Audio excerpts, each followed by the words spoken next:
Alright guys, just want to talk about mana here, because obviously these metaverse coins or whatever got hot. Now look at the volume here. The volume on mana has significantly increased, and you can see from the start of it, that first start was a breakout volume. Nothing, breakout, boom.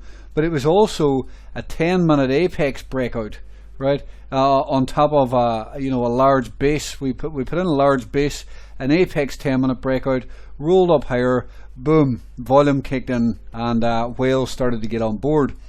Now you could have obviously beat the whales if you got on board with the apex and understood that, but if you didn't, this spike in volume, that dip, then I mean, once that came back up and created this sort of bullish engulfing candle, you could have tried to get on board, and away it went.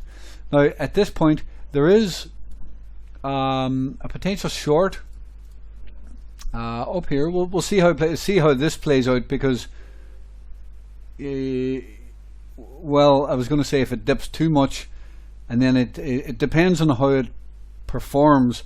Sometimes it could do that and negate the signal. But if it's going to just do a bit and come back up into this level, it might want to get that rejection for a bit of a dip. It really depends how it comes up into the level. But up here now, as you can see, we've had a capitulation volume. The last time we had capitulation volume, it never gave the perfect short sell, and we did get that pullback. You can see the pullback. What was that pullback actually? Just for reference, I'm not saying you would have caught. You could have caught the top. It could have bounced back up, and you could have got a bit of a short. But there's a 8 or 9% bounce. But if it gives the perfect short sort of signal up here, it might be good to take it for a 5, 6, 7, 8% drop.